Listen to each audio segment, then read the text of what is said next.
News এট 11 নিয়ে আপনাদের সঙ্গে টিভি9 বাংলায় লিমা রয়েছে। আর এই মুহূর্তে সবথেকে বড় খবরের নজর, পালা বদলের পর নিয়োগ দুর্নীতির তদন্তে প্রথম গ্রেফতার প্রাক্তন দমকল মন্ত্রী সুজিত বসু।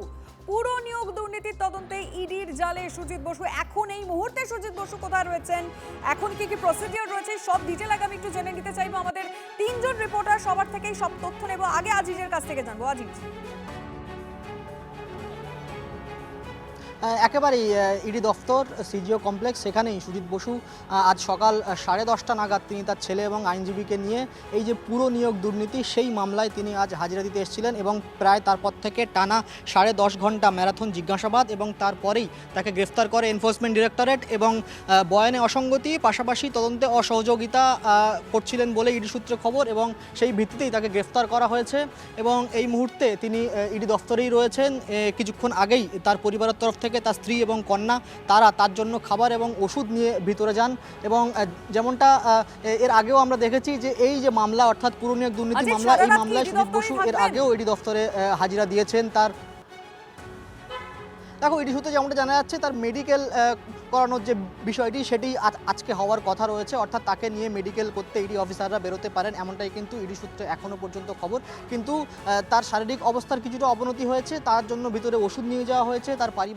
তার পরিবারের তরফ থেকে স্ত্রী এবং কন্যা তারাও এসেছিলেন তার জন্য খাবার এবং ওষুধ নিয়ে। এবং তার মেডিকেলের বিষয়টি কিন্তু রয়েছে, মেডিকেল করাতে হবে এবং আগামীকাল তাকে কোর্টে তোলা হবে। কিন্তু যেমনটা আমরা দেখেছি, এর আগেও তিনি একাধিকবার এই ইডি দফতরে এসেছেন, এই ইডি অফিসারদের মুখোমুখি হয়েছেন এবং এই যে মামলা, সেই মামলায় তিনি এর আগেও হাজিরা দিয়েছেন। তুমি নজর রাখো, মেডিকেলটাও খুব গুরুত্বপূর্ণ একটা বিষয় হয়ে দাঁড়াচ্ছে এই মুহূর্তে দাঁড়িয়ে, মানে এই সময় দাঁড়িয়ে। কারণ এর আগে আমরা দেখেছি যতবার এই মানে কেন্দ্রীয় কোনো এজেন্সি যদি কখনো মেডিকেল পরীক্ষা করেছে এএসআইতে যায়, তবে এক্ষেত্রে এবার কি হবে সেটা অবশ্যই নজরে থাকবে। আমি আগে একটু সুশোভনের কাছে জানবো যে ঠিক কোন কোন জায়গা থেকে এই গ্রেফতারি, আরেকবার একটু ডিটেলগুলো আমরা তুলে নেব। সুশোভন,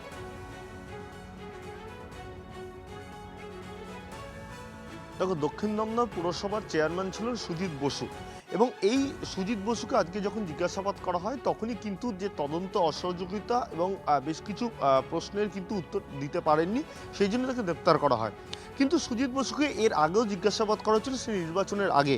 নির্বাচনের মাঝখানে তাকে যখন ডাকা হয়েছিল, তিনি নির্বাচনে যেহেতু প্রার্থী ছিলেন তিনি আসতে পারেননি। পালা বদলের পরে বা নির্বাচনের ফলাফলের পরে কিন্তু সুজিত বসু আজকে আসার পর 10.5 ঘন্টার মাথায় কিন্তু তাকে গ্রেপ্তার করা হয়।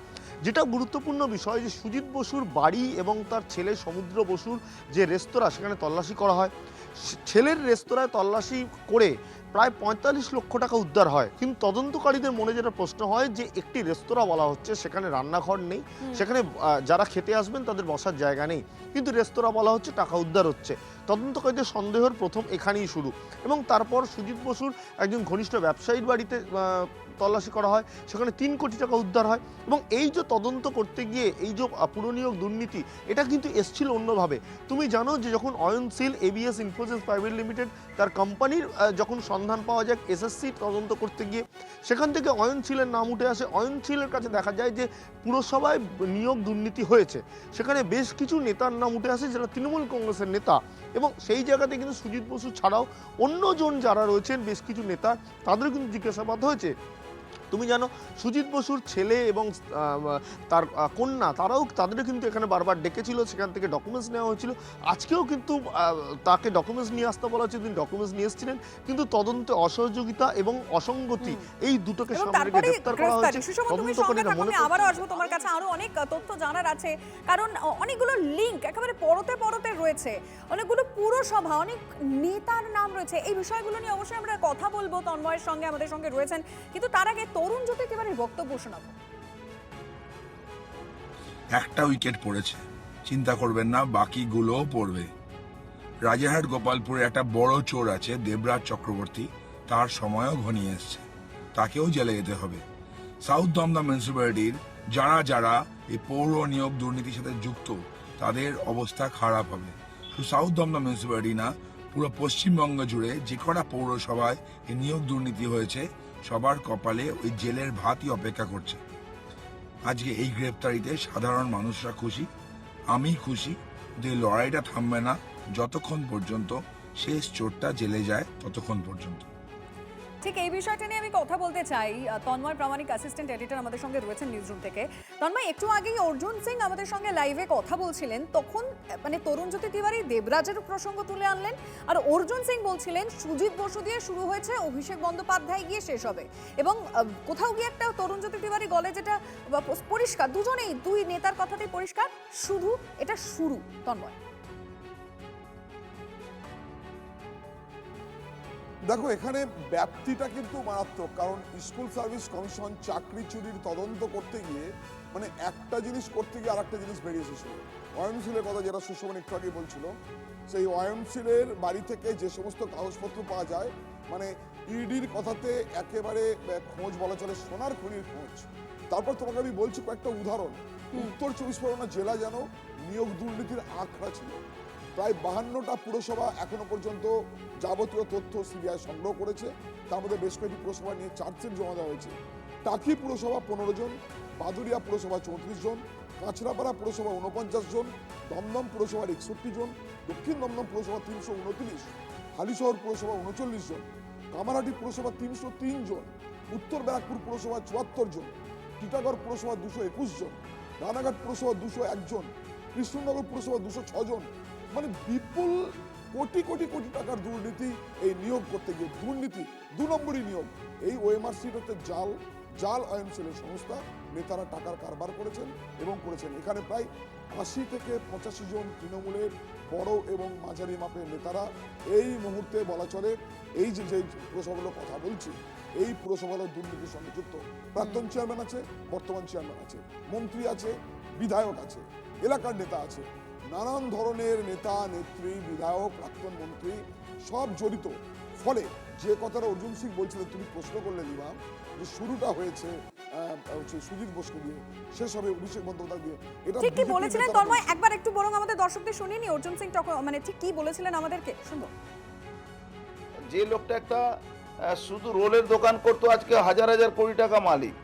আগুন লাগাতো ববি হাকিম, আর আগুন নেভাতেন সুজিত বোস, আর টাকা কালেকশন করে একজন মমতা ব্যানার্জি, একজন কি নাম আপনার অভিষেক ব্যানার্জি, এই দু জায়গা পৌঁছতো। এটাই তো সবাই জানে। আরও সব চোররা ধরা পড়বে। 62টা পৌরসভা চেয়ারম্যানকে জেলে যাওয়া উচিত, কেন সবাই চাকরি চুরিতে তারা টেম্পারিং করেছে পেপারগুলো। এটা স্টার্ট হয়েছে, শেষ হবে, অভিষেক ব্যানার্জি অবধি যাবে, চিন্তা করার কোনো ব্যাপার নেই। আমি তন্ময়ের কাছে একবার ফিরে যাব। তন্ময়, একটু আগেই তুমি যে কথাটা বলছিলে, এবং ইডির তদন্তে আমরা বারংবার TV9 বাংলায় মানে তদন্তে বারংবার দেখিয়েছে যে তথ্যগুলো যে একদম জালের মতো ছড়িয়ে রয়েছে। মানে শুধুমাত্র এই দমদম পুরসভা বা বড়নগর নয়, এটা গোটা পশ্চিমবঙ্গে বিভিন্ন স্তরের নেতারা জড়িয়ে রয়েছে। কিন্তু অর্জুন সিং এর একদম বক্তব্যের শেষ দিকে তিনি যেটা বলেছিলেন যে এবার সবটা খোলসা হবে, কারণ পুলিশ তদন্তে এবার সহযোগিতা করবে। তন্ময়, একেবারে এটা খুব জরুরি। অর্থাৎ যখন কেন্দ্রীয় এজেন্সি তদন্ত করতে আসছে, তখন খুব জরুরি যেটা, যে জেলা প্রশাসন হেল্প করবে, জেলা প্রশাসনের পাশাপাশি রাজ্য প্রশাসন হেল্প করবে, সংশ্লিষ্ট স্থানীয় পুলিশ হেল্প করবে। এর আগে ইডির যেটা হয়েছে, যেটা অর্জুন সিং বলছিলেন 62টা পুরসভা, আর আমি তোমাকে বলছিলাম 52টা পুরসভার যাবতীয় তথ্য সংগ্রহ করা কাজ শেষ হয়ে গেছে ইতিমধ্যেই ইডির বা সিবিআই। সেই জায়গায় আরও শুধু 62টি থেমে থাকবে না, আরও পুরসভা রয়েছে। শুধু নিয়োগ দুর্নীতি নয়, আরও দুর্নীতি রয়েছে। ফলে এই জাল কিন্তু আরও ছড়াচ্ছে। সেখানে এবার অনেক সহজসাধ্য কেন্দ্রীয় এজেন্সির, যেহেতু পুলিশ হেল্প করবে, যেহেতু পুরসভার অভ্যন্তরে যে অফিসাররা আছেন তারা হেল্প করবেন, জেলা প্রশাসন হেল্প করবে এবং রাজ্য প্রশাসন হেল্প করবে। কারণ এর আগে আমরা বলেছিলাম রাজ্য ডিরেক্টরেট যেটা রয়েছে, অর্থাৎ এই পুরসভাগুলোর নিয়োগের জন্য যে বডি রয়েছে রাজ্যে, সেই বডিকে না জানিয়ে লোকাল কয়েকজন ঠিক করে নিচ্ছিলেন কে কে পরীক্ষা নেবেন, তারাই কোশ্চেন তৈরি করছেন, তারাই এনে বসাচ্ছেন পরীক্ষাতে চাকরি দেওয়ার জন্য, তারাই ওএমআর সিট তৈরি করছেন, তারাই দেখছেন। বর্ধমান মিউনিসিপ্যালিটি, সেটাই শুধু শেষ নয়, চৌচুড়া মিউনিসিপ্যালিটি, কালনা মিউনিসিপ্যালিটি, এমন অনেক মিউনিসিপ্যালিটির নিয়োগের বিষয় রয়েছে যেখানে কোনো ওএমআর সিটও পাওয়া যায়নি। অর্থাৎ ওএমআর সিট ছিলই না, তৈরিই হয়নি। ফলে ওএমআর সিট ছাড়াই কি করে পরীক্ষা হলো, কি করে নিয়োগ হলো, সেই প্রশ্নগুলোই তদন্তে উঠে এসেছিল, সেই প্রশ্নগুলোই আদালতে পৌঁছেছিল। এবার গ্রেপ্তারি শুরু হলো, যেটা অর্জুন সিংরা বলছেন যে আরো গ্রেপ্তার হবে। ফলে এজেন্সির পক্ষে কাজ মানে এটা সবে শুরু, মানে আরো গ্রেফতারি বাকি, এটা বলছেন বিজেপি নেতারা। তবে একটু সঙ্গে থাকো তন্ময়। তাপস রায়, বিজেপি বিধায়ক, তার বক্তব্য শুনবো, তিনি কি বলছেন। जैसा काम किए हैं उन लोगों को तो ऐसा वैसा है, कानून है ना देश में, देश में कानून है, कानून मुताबिक काम जो एजेंसीज है वो लोग कर रहा है। कोर्ट में जाके सही है या गलत है वो बोलेगा। আমি একটু সুশোভনের সাথে কথা বলতে চাইবো, কারণ আমাদের রিপোর্টাররা প্রতিটা মুহূর্তের খবর এর আগে সবার আগে টিভি 9 বাংলা আপনাদেরকে দিয়েছিল। সুশোভন, আমরা একটা কথা বারবার তখন বলতাম যখন শিক্ষা দুর্নীতি শুরু হয়েছিল, তারপরে পুরো দুর্নীতি সামনে চলে এলো, যেন পেঁয়াজের ঠিক খোলার মতো, মানে পরতে পরতে যত খুলছে ততই যেন দুর্নীতি আরো ধরা পড়ছে। এবার কি জাল গোটানো শুরু হলো? মানে তোমার এক্সপিরিয়েন্স কি বলছে?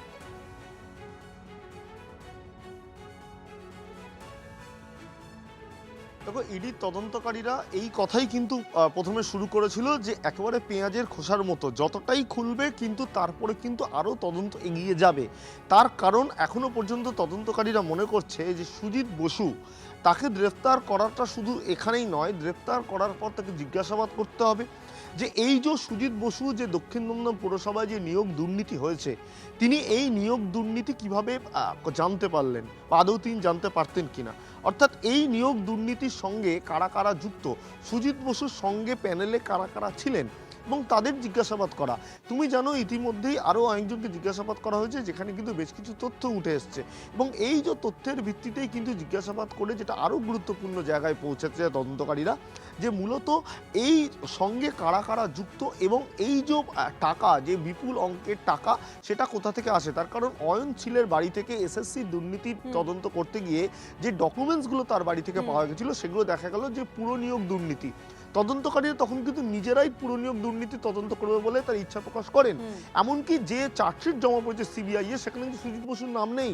পরবর্তীকালে সেটা ইসিআইআর করা হয় ইডি এবং তারপর কিন্তু সুজিত বসুকে গ্রেপ্তার করা হয়। অর্থাৎ তদন্তকারীরা মনে করছেন যে বিপুল অঙ্কের টাকা এদিক ওদিক হয়েছে, অর্থাৎ সেই অঙ্কের টাকাগুলো কোথায় গেছে এবং এর নেপথ্যে কারা কারা, অর্থাৎ কারা দিয়েছিল, কারা পেয়েছে, অর্থাৎ লাভবান কারা, এটা অবশ্যই দেখার রয়েছে। এখন সুষমা, তুমি একটু সঙ্গে থাকো, আমি একটু চট করে আজিজের কাছে যেতে চাইবো, কারণ এই মুহূর্তে আজিজ ইডি দপ্তরের একেবারে সামনে রয়েছে। আমি লাস্ট একটু আপডেট কি সেখানকার নিরাপত্তা, সেখানকার কি কি খবর আসছে আজিজ? আমি নিরাপত্তার ছবিটা দেখাবো। দেখতেই পাচ্ছ একদম যে সদর গেট, সেখানে কিন্তু সিআরপিএফের জওয়ান তারা এখানে রয়েছেন এবং পাশাপাশি উপরে সুজিত বসু তিনি রয়েছেন, তাকে গ্রেফতার করা হয়েছে প্রায় 1-1.5 ঘন্টা সময় অতিক্রান্ত, কিন্তু তাকে মেডিকেল করতে নিয়ে যাওয়ার যে বিষয়টা অত্যন্ত গুরুত্বপূর্ণ এবং সেই মেডিকেল করানোর বিষয়টা কিন্তু এখন দেখার মতো বিষয় যে ইডি আধিকারিকরা তাকে নিয়ে এই রাতে মেডিকেল করাতে নিয়ে যান নাকি অন্য কোনোভাবে, অর্থাৎ ডাক্তার বা মেডিকেল টিম এখানে এসে তার মেডিকেল পরীক্ষা করে কিনা সেই বিষয়টি দেখার মতো হবে। কিন্তু এই মুহূর্তে যে গেট দেখতে পাচ্ছ সেখানে সিআরপিএফ জওয়ান তারা রয়েছে এবং কিছুক্ষণ আগে যেমনটা তোমাকে বলছিলাম যে সুজিত বসুর বাড়ি থেকে তার কন্যা এবং তার স্ত্রী তারা এসেছেন, সঙ্গে ওষুধ ছিল এবং খাবার ছিল এবং যেমনটা আমরা জানতে পাচ্ছি যে তিনি কিছুটা অসুস্থ হয়ে পড়েছেন, তার শারীরিক অবস্থার অবনতি হয়েছে এবং সেই জন্যই এই খাবার এবং ওষুধ নিয়ে যাওয়া হয়েছে। তার ফলে এখন তাকে নিয়ে মেডিকেল কখন করতে নিয়ে যাওয়া হয় সেটাও একটা দেখার মতো বিষয় এবং আগামীকাল তাকে পেশ করা হবে। তোমার মাধ্যমে আমরা প্রতিটা মুহূর্তের দিকে নজর রাখবো যে কি হচ্ছে ইডি দপ্তরে। কিন্তু একের পর এক রাজনৈতিক প্রতিক্রিয়াও আসতে শুরু করেছে। সিপিএম নেত্রী গার্গী চট্টোপাধ্যায় কি বলেছেন? আমি মনে করি যে নির্বাচনের আগেই সুজিত বসুকে গ্রেপ্তার করা উচিত ছিল এবং সুজিত বসু গ্রেপ্তার হলেন, আগেও অনেকে গ্রেপ্তার হয়েছে, কিন্তু তাদেরকে অদৃশ্য কারণে ছেড়ে দেওয়া হয়েছে। আশা রাখবো যে এনার কঠিন শাস্তি হবে এবং সবচেয়ে যেটা আশা রাখবো যে সমস্ত দুর্নীতির এপিসেন্টার হচ্ছে কৃষি আর বাইকো কালীগঞ্জ, তবে আসল মাথাটাকে ধরা হবে, এই আশা থাকবে। রাজ্যে পালা বদলের পরই অভিষেকের নিরাপত্তায় বাড়াবাড়ি কমছে। অভিষেকের Z+ নিরাপত্তা তুলে নিল রাজ্য সরকার। পর্যালোচনার পর অভিষেকের Z+ নিরাপত্তা প্রত্যাহার। কেন্দ্রীয় স্বরাষ্ট্র মন্ত্রকের নিয়ম অনুযায়ী নিরাপত্তা পাবেন ডায়মন্ড হারবারের সাংসদ। সূত্রের খবর, অন্যান্য সাংসদদের মতোই এবার থেকে অভিষেক নিরাপত্তা পাবেন। কিন্তু অন্যদিকে রাজধর্ম পালন মুখ্যমন্ত্রী শুভেন্দু অধিকারী। রাজ্যের প্রাক্তন মুখ্যমন্ত্রী মমতা বন্দ্যোপাধ্যায় নিরাপত্তা নিয়ে কোনো রকম গাফিলতি যেন না হয়, কলকাতা পুলিশকে করা নির্দেশ মুখ্যমন্ত্রী শুভেন্দু অধিকারী। প্রাক্তন মুখ্যমন্ত্রী একজন বর্ষীয়ান নেত্রী, তার নিরাপত্তা ব্যবস্থায় যেন কোনো ত্রুটি না থাকে তা নিশ্চিত করতে বলা হয়েছে।